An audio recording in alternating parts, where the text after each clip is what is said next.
Salut les potes et bienvenue sur ma chaîne. Bon, ça fait un moment que j'avais pas posté de vidéo là, j'étais assez pris ces derniers temps. Donc ça va être une vidéo de rechargement puisque je me suis mis au rechargement il y a un mois. Je recharge en 357, en 38 et en 9 mm. Donc depuis que j'ai mon revolver, mon Smith & Wesson, je me suis mis à recharger parce que je trouve que ça revient moins cher et puis il y a le plaisir du rechargement qui est là aussi, hein. Donc je vous souhaite un bon visionnage les gars.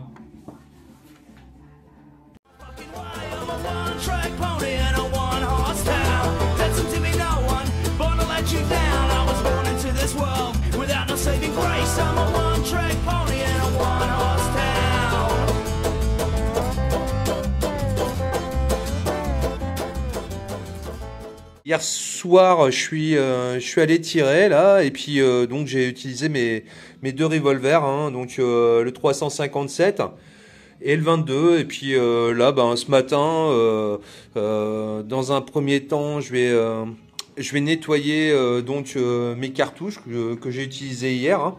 Et après ça, je vais m'attaquer donc au nettoyage des revolvers, hein. Donc je vais vous passer ça, hein. Je pense que pour la plupart vous savez comment on fait, hein.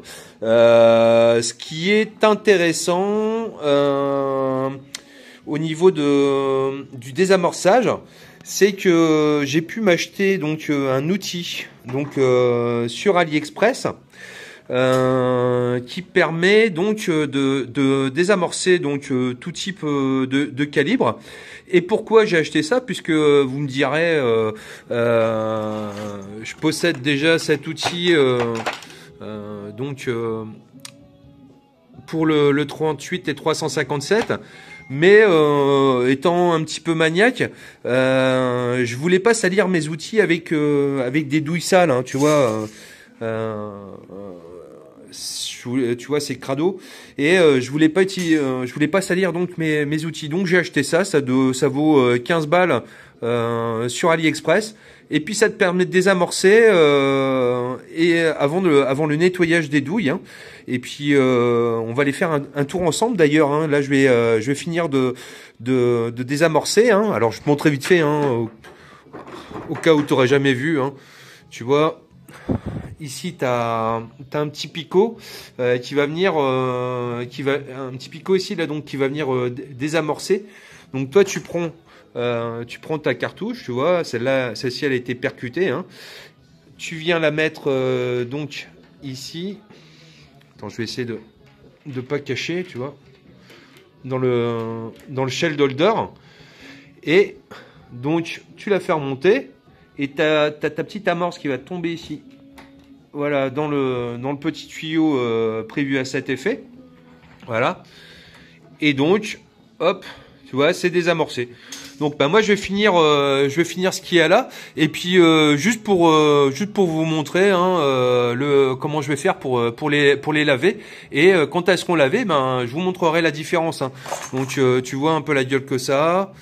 C'est cracra. Voilà, c'est tout noir à l'intérieur. Voilà, tu vois.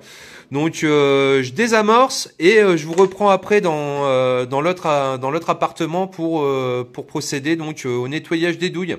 À tout de suite les potes. Bon les gars, nous voici donc dans l'appartement, hein, qui me sert de salle de jeu aussi, parce que j'aime bien tout ce qui est vintage. Donc je vais utiliser mon tumbler humide Vevor que j'ai eu à Noël. Pour venir nettoyer ces douilles. Alors je vous montre vite fait, hein, vous connaissez, hein, mais c'est juste histoire de faire une petite vidéo. Voilà, hop, je mets tout avec. Je prends ça, hop, je vais essayer de pas tout foutre en l'air. Non, ça craint là. On va y aller doucement, progressivement, hop. Je dis, hein, moi je suis un vrai Gaston Lagaffe, donc je fais gaffe. Hop. Il y a déjà les billes avec. Je t'expliquerai après comment je fais pour garder mes billes le plus longtemps possible en évitant qu'elle soit rouillée, hein, parce que beaucoup d'utilisateurs de ce genre de tumbler disent que les billes au bout d'une utilisation sont mortes. Alors bon moi j'essaie de faire gaffe. Est-ce que je fous tout à côté ou pas?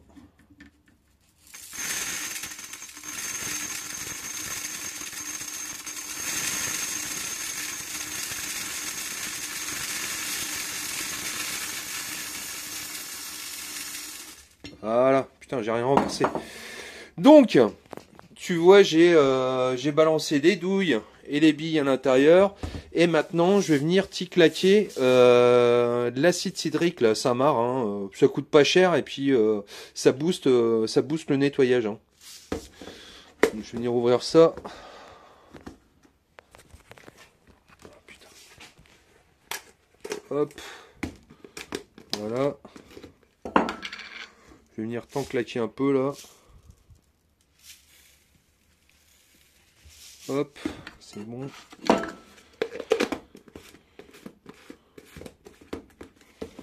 Et maintenant, je vais venir te foutre du liquide vaisselle. Hop.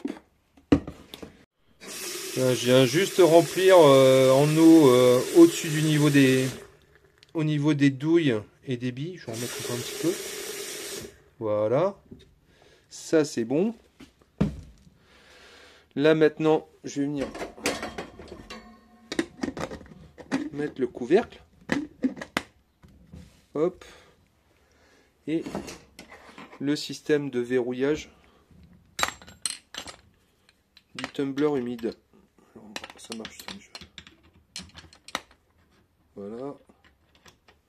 C'est bon. Tac. Ça c'est fait. Et je vais venir donc placer le tumbler sur la machine. Voilà. Et moi ce que je fais en fait en programmation, c'est que déjà je vais venir mettre sur on. Voilà. Et moi je fais d'avant en arrière, hein, un peu comme un tambour de machine à laver, hein, parce que tu as la possibilité de le mettre toujours dans le même sens. Moi j'aime bien quand ça bouge. Et je le mets sur vitesse 3. Donc là, ça démarre.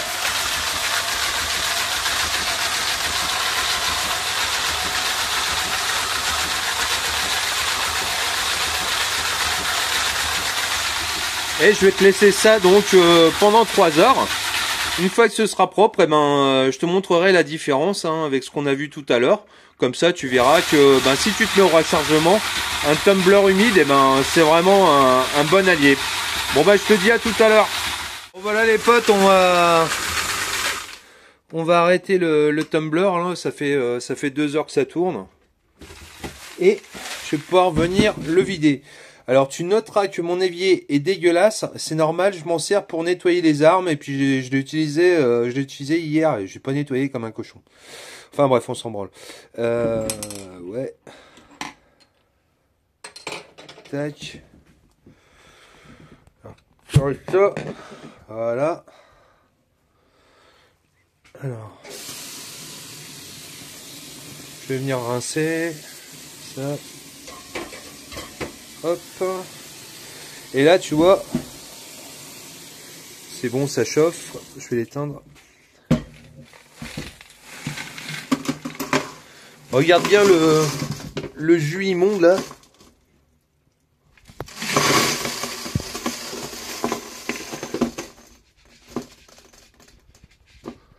Hop. Je vais venir rincer.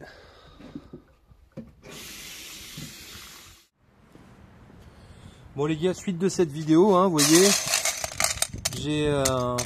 j'ai sorti donc mes douilles qui sont toutes propres. On dirait de l'or. Tu vois, elles sont parfaites.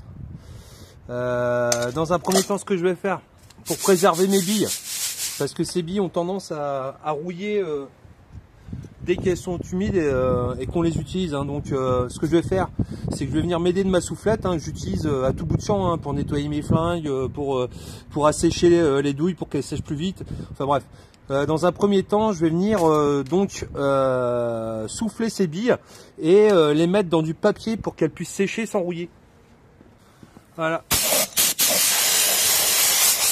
Tu me diras, tu peux encore t'en acheter, mais bon, ça fait chier de toujours devoir acheter des trucs ou changer de trucs. Autant les faire durer. Hein.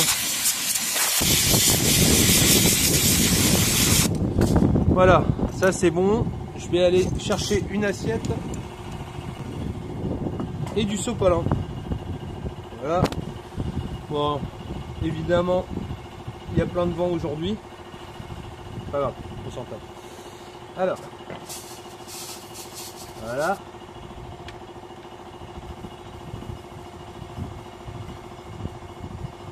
C'est sûr, c'est chiant, mais au moins comme ça, tu préserves tes billes.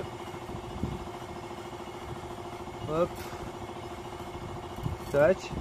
Ça, c'est bon. Et je vais venir refermer au-dessus.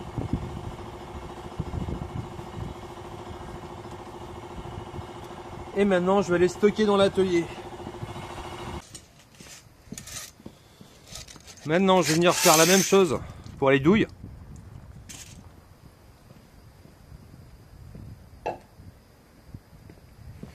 Et là, comme ça, tu as un gain de temps considérable.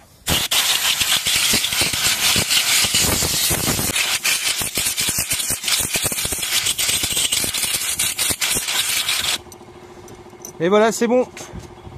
Voilà les gars, donc j'ai bien soufflé les billes, j'ai soufflé mes cartouches, enfin les étuis, autant pour moi. Maintenant, ce que je vais faire, c'est que je vais utiliser ma petite technique de séchage. Et tu verras qu'ici, j'ai un radiateur et je vais mettre... Je vais donc venir mettre mon assiette sur le radiateur. Voilà, vous inquiétez pas, ça va pas tomber, je le fais à chaque fois. C'est fait pour les billes, on est tranquille. Maintenant, on va donc venir s'occuper des douilles. Alors, les douilles, elles sont là. Moi, tu verras, hein, t'as vu, hein, je suis en train de faire deux choses en même temps. Hein. Là, j'ai mis du produit, là, déplombant là, dans mon revolver pour le nettoyer. Donc, on repart sur les douilles. Les douilles, qu'est-ce que je vais faire? Eh ben, même punition. Je vais venir mettre directement la passoire, hop, sur le radiateur. Voilà. Et là, ben, je vais laisser ça jusqu'à demain. Et puis maintenant, je vais pouvoir m'occuper du nettoyage des revolvers. Bon, bah voilà, ça fait 2 jours là que j'ai mes assiettes qui sèchent sur le radiateur. Hein, donc, ben, tu vois, j'ai utilisé mes billes là avec le Vévor, là, avec le tumbler à vide. Et ben tu vois, elles sont pas rouillées hein, parce que je les sèche tout de suite. Hein, donc comme ça, j'ai pas besoin de m'embêter à en racheter. Enfin bref. Donc ça, je vais poser ça là. Et j'ai mes fameuses douilles. Donc mes super douilles qui sont super propres, tu vois. Voilà. Ouais, j'essaie de te montrer un peu. Essayer de se mettre un petit peu à la lumière, tu vois. À l'intérieur, c'est vraiment nickel. Hein. Voilà. On dirait qu'elles sont en or.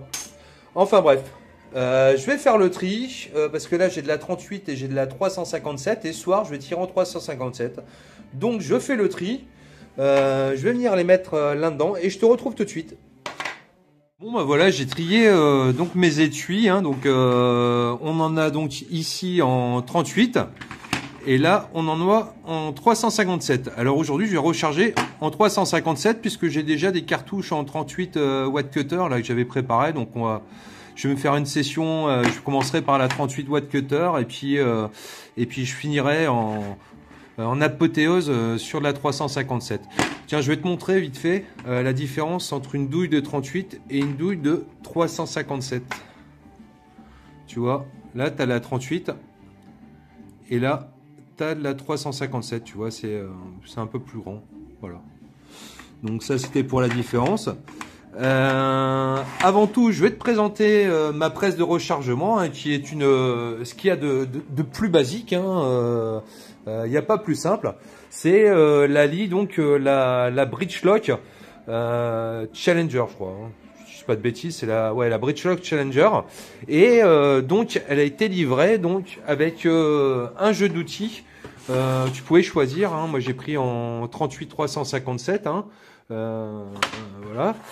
Et donc le tout pour 140 €. Donc tu vois, j'ai vraiment pris un truc, on va dire qui m'a pas coûté la peau des fesses et puis qui permet malgré tout de recharger et de faire du bon rechargement. Hein. Alors le principe, comme on a vu tout à l'heure, bah, j'ai donc nettoyé ces douilles, je les ai comment dire, je les ai désamorcées. Et maintenant, donc, il me restera plus qu'à venir les amorcer et les recalibrer. Dans le set d'outils, vous avez donc un outil qui est fait pour, donc, qui est celui-ci. Alors celui-là, il sert, comme je vous ai dit auparavant, celui-ci, il permet de désamorcer et de recalibrer. Moi, les douilles, quand elles sont sèches, je préfère les désamorcer avec mon désamorceur AliExpress, là, je vous ai montré tout à l'heure. Voilà. Donc, tu vois, c'est très simple. Tu as un système de fixation rapide. Hop. Comme ça. Voilà. Et puis après, bah, il n'y a plus qu'à. Donc là, je vais aller chercher des amorces. Et puis, je vais vous montrer donc le recalibrage et l'amorçage donc de ces douilles en 357 Magnum. Voilà, donc tu vois, je te montre, moi j'utilise donc des amorces Yoki Small Pistols pour recharger en 357. Pour info, au niveau des tarifs, je les ai touchés à 100 € les 1500. Voilà. Ensuite, donc je me suis préparé mes amorces. Voilà. Parce que ici, moi, je fais tout à la mano. Hein. C'est-à-dire que... comment dire, il y en a qui ont des comment dire des espèces de portes où des espèces de systèmes où tu mets plein d'amorces dedans et ça vient automatiquement comment dire s'introduire et donc comment dire amorcer les douilles. Moi je prends les amorces et puis je les mets une par une à la main. Donc l'outil que je vais utiliser donc pour venir amorcer, c'est dans un premier temps l'amorceur ici de Shelly en Small Pistols et que je vais venir donc installer là. Voilà. Ensuite, il me faudra le shell holder, en fait, le porte-douille, hein, en gros, hein, si tu veux le dire en français. Hop, le shell holder, tu vois, qui est spécifique donc au calibre 357 et 38 que je viens mettre en place ici. Et donc maintenant le but, ce sera donc dans un premier temps de venir comment dire de venir recalibrer la douille. Hein. C'est-à-dire que quand vous utilisez les munitions que vous tirez, il se peut que on va dire le diamètre ou même la longueur, hein, mais la longueur après ça c'est un autre problème, et que le diamètre varie. Donc pour que tout soit uniforme, et ben donc on va venir mettre la douille, tu vois, ici. On va venir actionner le levier et ça va venir monter. Voilà. Et là, paf, ta douille est recalibrée. Qu'est-ce que tu veux faire ensuite? Tu veux l'amorcer. Donc tu viens prendre ta petite amorce que tu viens mettre dans l'outil pour. Une fois que c'est fait, tu prends ta moignée, tu la remontes et là, tu viens donc tu viens forcer dans l'autre sens et ça vient donc appuyer, tac, et là donc ta douille est amorcée. Voilà. Tu vois, ça nous fait une douille recalibrée et amorcée. Je viens la mettre donc dans la petite boîte là que je réutilise, hein, c'est les trucs que tu as quand tu achètes des munitions. Hein. Voilà. Et ainsi de suite. Donc tu viens mettre ta douille dans le shell holder. Tu viens prendre ton amorce. Ton amorce, tu la mets là. Tu viens recalibrer donc ici. Et là, tu viens donc l'amorcer. Voilà. Je t'en refais une dernière. Voilà, je t'en refais une dernière. Donc, je recalibre et j'amorce. Et après ça, on passera à l'étape suivante. Et moi, en off, eh ben, je vais terminer donc de recalibrer, d'amorcer toutes mes douilles. Voilà.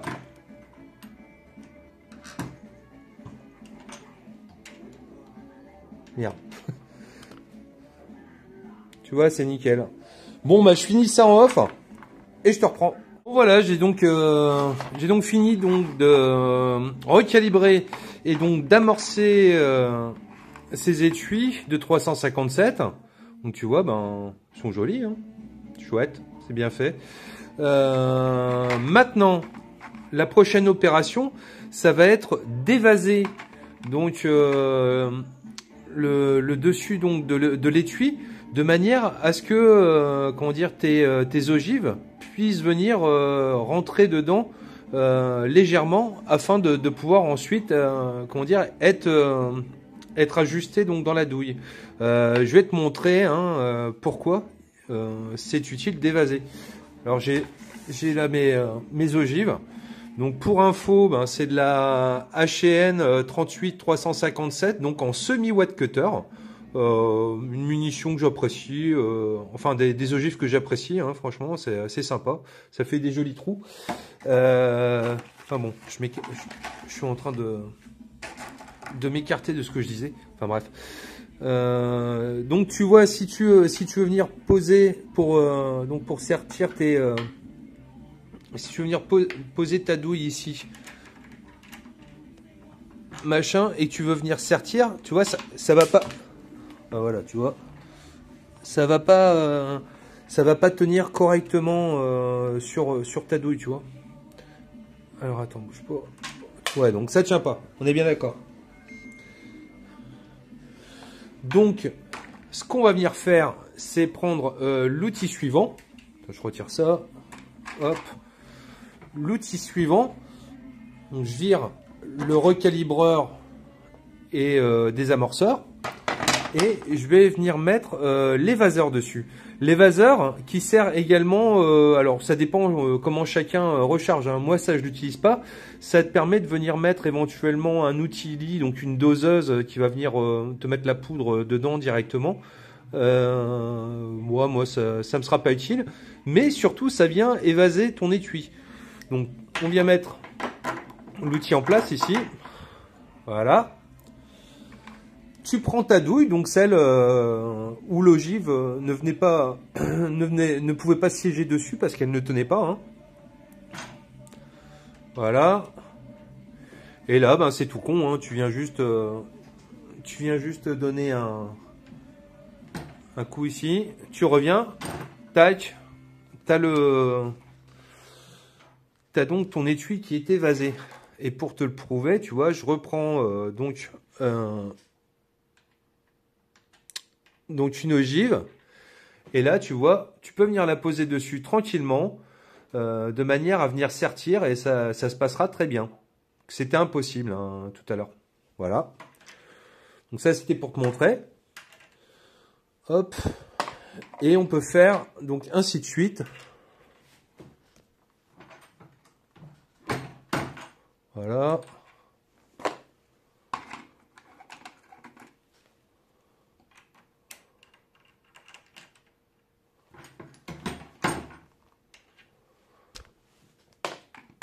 Voilà, j'en fais une dernière.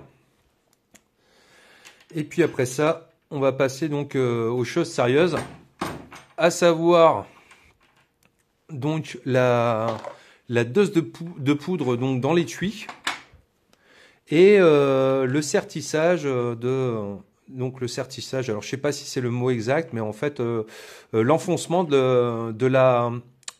l'enfoncement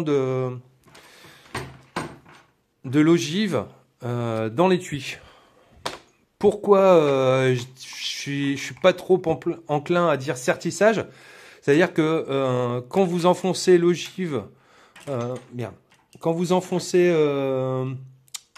l'ogive dans l'étui, il y a certaines munitions que vous allez sertir et d'autres que vous n'allez pas sertir. On va dire que en 357, moi je vais faire un sertissage moyen. Logiquement, ce qui est recommandé, c'est un sertissage fort, mais je préfère le faire en moyen parce que j'essaie d'éviter les surpressions. Alors peut-être que je dis des bêtises, hein, peut-être que je me fais des films, hein, mais je préfère jouer la sécurité.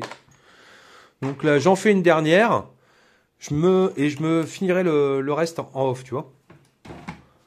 Tac. Voilà. Donc oui, avant de passer à la suite, je voulais te dire que en fin de vidéo, je te montrerai donc des tableaux que j'ai réalisés de manière à voir le gain que tu peux avoir en rechargeant, c'est-à-dire le coût des munitions à la munition et au paquet de munitions. Donc je te montrerai sur le PC si ça vaut le coup ou si ça vaut pas le coup. Hein. Je vais spoiler, oui ça vaut le coup. Donc je finis ça et je te reprends tout à l'heure donc pour venir mettre la dose de poudre et enfoncer l'ogive et sertir la munition. À tout de suite. Bon les gars, étape suivante donc dans le rechargement. Donc j'ai mes étuis donc qui sont recalibrés, qui sont amorcés et qui sont évasés. Tu vois, on le voit un petit peu ici là. Et maintenant, donc, je vais pouvoir procéder au remplissage donc des étuis avec la poudre en utilisant donc une doseuse lit.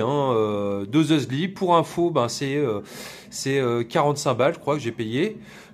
Donc la presse, comme je vous ai dit tout à l'heure, je récapitule la presse, 140 balles avec un jeu d'outils.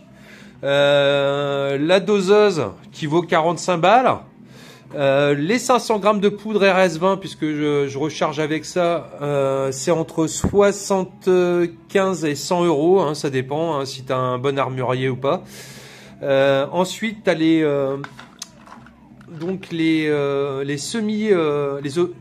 ogives en semi watt cutter, donc en 158 grains de chez H&N, faut compter entre 80 et 100 balles les 500. Hein.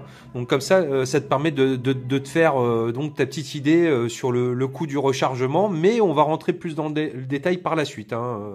Je vais vous expliquer. Il me faut donc une petite balance de chez Amazon. J'ai dû la payer, je sais pas, entre 10 et 15 balles. Ici, la doseuse, je suis venu la mettre sur une planche que je fais tenir sur mon bureau avec des serre-joints parce que comme ça me permet de ne pas l'avoir tout le temps en place et puis comme ça elle est bien stable. Donc je vous ai parlé de la poudre, je vous ai parlé des ogives, des amorces. Ok, bon maintenant on va changer l'outil. Hein. On va venir mettre en place donc l'outil qui s'appelle le siégeur d'ogive. Si je dis pas de bêtises, hein, si je dis des bêtises, hein, surtout n'hésitez pas à me reprendre. Hein, j'ai pas la science infuse, loin de là. Voilà. Donc, je vais pas vous montrer les réglages, hein, parce que c'est déjà réglé. J'ai pas envie de tout dérégler. Et puis, il y a des gens qui le font bien mieux que moi. Hein, donc moi, je vais juste vous montrer le processus du rechargement. Donc, le siégeur d'ogive, il va avoir deux fonctions. La fonction principale va être d'enfoncer l'ogive donc dans l'étui. Et la deuxième fonction va être de sertir ou de pas sertir donc cette ogive. Pourquoi sertir? Certaines munitions nécessitent d'être serties. On va dire que sur la plus grande partie des munitions pour tirer en revolver, il faut effectuer un sertissage, sauf sur le 38 watt cutter, il me semble. Hein. Alors ça c'est ma version des faits. Hein. Peut-être que d'autres personnes font autrement. Sur les munitions que je recharge donc pour les pistolets, donc pour mes 9 mm, là je vais utiliser donc le siégeur d'ogive, mais je vais pas sertir. Alors il y en a qui sertissent, moi je préfère ne pas sertir. Voilà, c'est comme ça. Gain de temps et puis moi ça me sécurise plus en fait, je sais pas pourquoi. Enfin bref, donc on a mis en place le siégeur d'ogive. On a notre petite balance. On a la doseuse de poudre au lit. Ce qu'il faudra, c'est vérifier si la quantité de poudre qui est délivrée par la doseuse correspond donc à la quantité que je veux avoir donc dans mon étui. Là, en l'occurrence, alors attention, moi la quantité de poudre de RS20 que je vais mettre donc dans mon étui, si vous mettez à recharger, ne copiez pas sur ce que je fais, hein, parce que ça peut être vraiment très dangereux. N'utilisez que vos propres données que vous irez aller chercher dans les tables de rechargement ou éventuellement questionner les gens qui vous vendent les ogives. Hein. Par exemple, alors pas H&N, hein, parce qu'eux, ils ont un bouquin qu'il faut acheter, mais par exemple les munitions Campro, vous pouvez aller rechercher les informations sur leur site et Reload Suisse, vous leur balancez carrément un email et puis ils vous font carrément une petite feuille personnalisée ils vous font un fichier personnalisé que vous pouvez venir imprimer. Et c'est vraiment super pratique. Vous voyez, par exemple, ça, c'est du 38 spécial. J'avais envoyé un mail donc chez Reload Suisse et ils m'ont envoyé donc tout un tableau, une nomenclature avec les quantités. Et le plus souvent, quand vous voyez on va dire les données, on va dire nominales, c'est-à-dire la dose normale, je pense, à mon avis, la dose moyenne. Et ben moi j'ai jamais eu de souci, j'utilise toujours cette mesure là. Voilà. Donc revenons à nos moutons. Je vais venir vous installer là. Voilà. Tac, comme ça tu vois la doseuse et tu vois la balance là-bas. Je vais peut-être même rapprocher. Ou même peut-être venir mettre la balance ici. Je sais pas si ça va me déranger ou pas. Non, je vais la mettre là. Voilà. Et donc moi je vais être sur alors oui aussi j'ai obligé de vous dire on oublie les grammes, on va parler uniquement en grains. Pourquoi? Parce que on va dire c'est comme l'anglais quoi, en fait c'est universel hein, les grains, et c'est plus précis que les grammes. Donc en général quand tu recharges ou quand tu achètes des ogives, et ben tu parles toujours en grains. Voilà.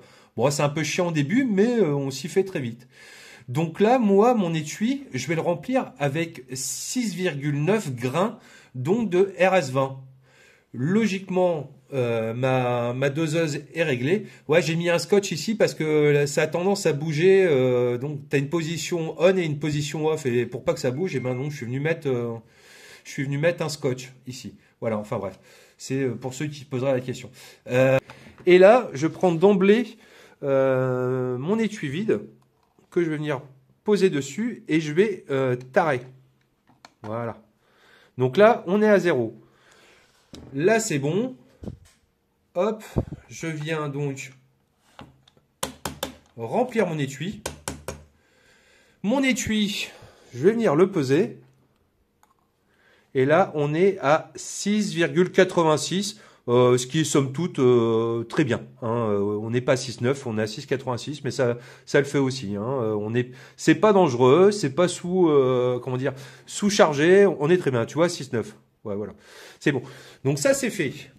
Une fois que ça c'est fait, donc je récupère mon étui. Je vais venir le mettre sur le shell holder. Je vais récupérer une ogive. Alors attends, parce que je suis droitier. Voilà. Je vais venir récupérer une ogive que je vais venir mettre dessus. Et puis vu qu'on a évasé, ben, tu vois, ça tient tout seul. Et là, donc on va venir appuyer sur la poignée. Tac. Voilà. Et donc, qu'est-ce qui va se passer? Ça va venir enfoncer donc l'ogive à la bonne longueur. Et en même temps, ça va sertir donc la munition. Voilà. Voilà. Donc tu vois, ta munition, elle est faite. Ce qu'on va venir faire, une autre vérification, c'est que c'est la longueur, en fait, ce que les gens appellent la LHT, la longueur hors tout, si je ne m'abuse. Ici, pour les munitions, donc pour ma munition à moi, hein, attention, hein, c'est pas une règle générale, pour ma munition à moi, donc en 357 Magnum, la LHT doit être de 40,5 mm. Donc, je vais aller me chercher mon pied à coulisse, hop, voilà, pas besoin d'acheter de la super qualité, hein. Tu prends du AliExpress, hein. De toute façon, pour faire ce que j'en fais, c'est amplement suffisant. Voilà. Alors, pareil.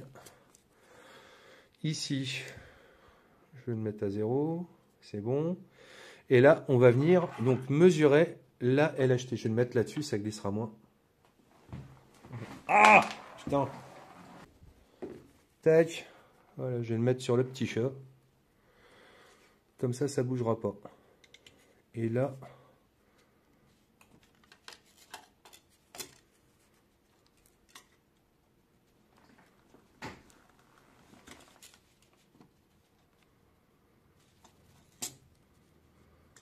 Voilà. Et tu vois, 40,4, c'est impeccable. Donc ça, c'est bon. La doseuse fonctionne. Elle délivre la bonne dose de poudre. Je vais quand même refaire. Alors ça, c'est bon, tu vois, ma cartouche, elle est faite. Paf. Hop, direct pour aller au stand. On va en refaire une deuxième. Par acquis de conscience, hein, parce que le secret, c'est de toujours vérifier. Il y en a qui se prennent pas la tête, mais moi j'aime bien faire les choses comme il faut. C'est pas une critique, hein, chacun fait comme il veut, hein, je m'en fous.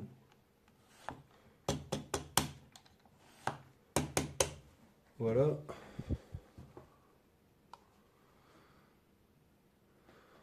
Alors là, je suis à 7,04 au lieu de 6,9. Bon, bah c'est bon aussi, hein. Ça fait pas une énorme différence, hein. Si tu veux chipoter, bah tu viens, je sais pas, comme ça, là, tu retires 3 paillettes, là, t'es content. Et puis, tu vois, voilà, on est à 7. Très bien. Allez, impec.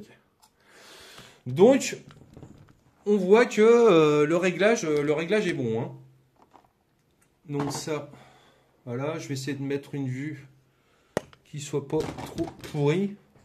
Voilà, comme ça, tu me vois en même temps faire. Je vais en refaire 2. Et puis après ça, ben, je finirai en off. Et puis, on fera le bilan de cette vidéo ensemble, hein, les copains. Voilà.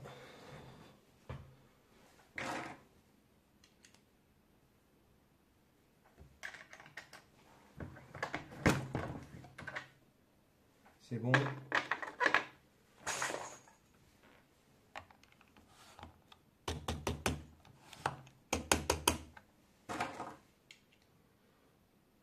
En gros, c'est beaucoup la préparation qui est longue, hein. Laver les étuis, nettoyer les étuis, amorcer, vaser, recalibrer.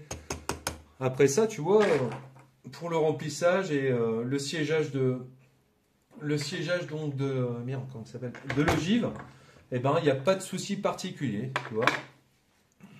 Allez, une dernière. Et je finis en off.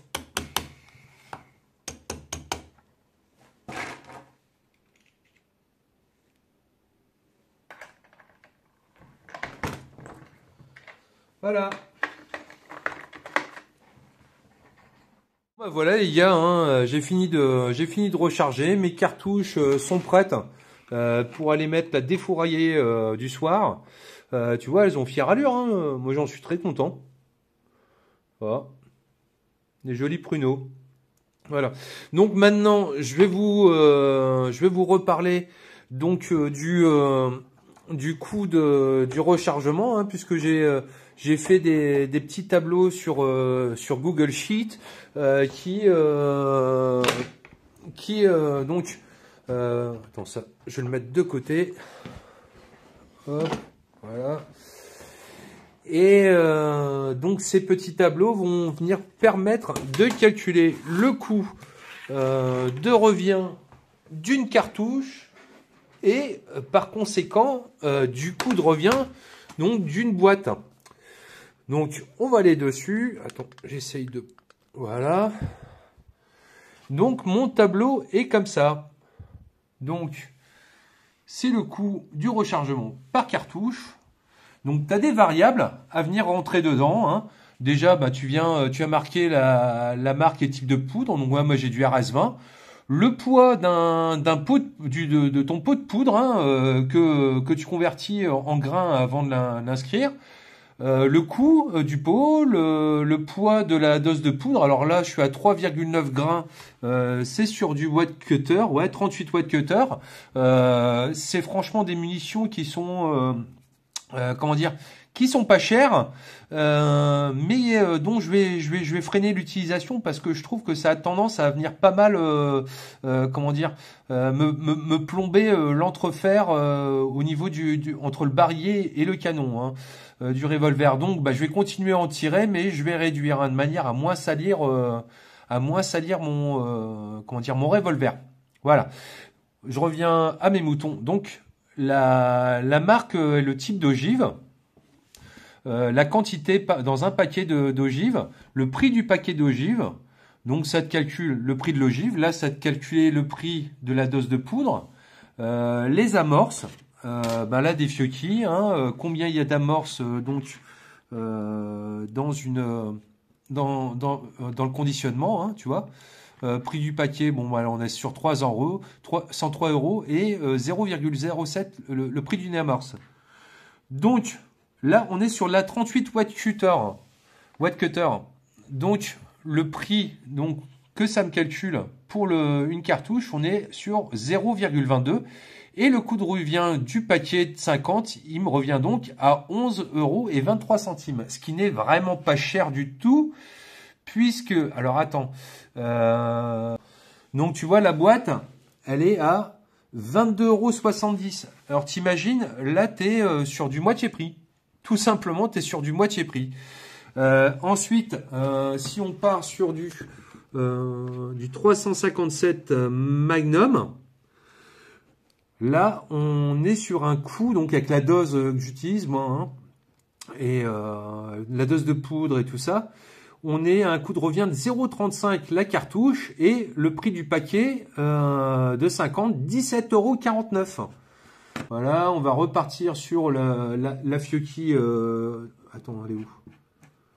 Non, moi c'était de la Geco que j'avais acheté.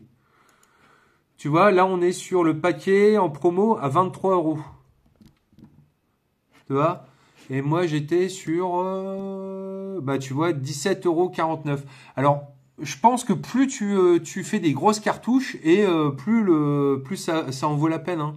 Tu vois là sur du 38 en semi watt cutter, j'en suis à 16 €, combien? Je suis à moitié miro, 16,42 € et ouais le paquet ouais c'est 24 € à peu près. Alors donc oui, ça vaut le coup. En 9 mm, ça vaut un petit peu moins le coup. Enfin, pour moi, hein, avec les ogives que j'ai choisies, avec la poudre, tout ça, moi je suis à 11,85 € le paquet de 50, alors que je pense qu'on est en général aux alentours du 13,50 €, on va dire les tarifs les moins chers. Hein. Donc ouais, t'es gagnant aussi. Un peu moins, mais que sur du 357 ou du 38, mais t'es gagnant. Donc, pour conclure, je dirais que le rechargement, bah oui, tu fais des économies. Tu peux adapter les munitions à ton arme, ce qui est vraiment excellent. Hein, c'est personnalisé. Hein, tu choisis ton ogive, ta poudre, ta quantité de poudre. Par contre, il faut être très consciencieux, très concentré sur ce que tu fais. C'est pas une action sans conséquence que de recharger. Donc, tu es à ton affaire et tu ne fais que ça. Au pire, tu fais comme moi, tu mets un peu de musique pour l'ambiance, mais tu ne fais que ça. Donc voilà les gars, c'était ma petite vidéo rechargement. Je pense pas qu'il y en aura d'autres, hein, parce que il y en a suffisamment comme ça sur YouTube. Mais j'étais content de vous montrer ma méthode de rechargement. Alors surtout s'il y a des comment dire. Si je fais des bêtises ou si vous avez des conseils à me donner, n'hésitez pas à mettre des commentaires, mettez des likes et puis pour le référencement de la chaîne et abonnez-vous. Bon je vous dis à plus tard les gars et puis bon tir à vous. Ciao.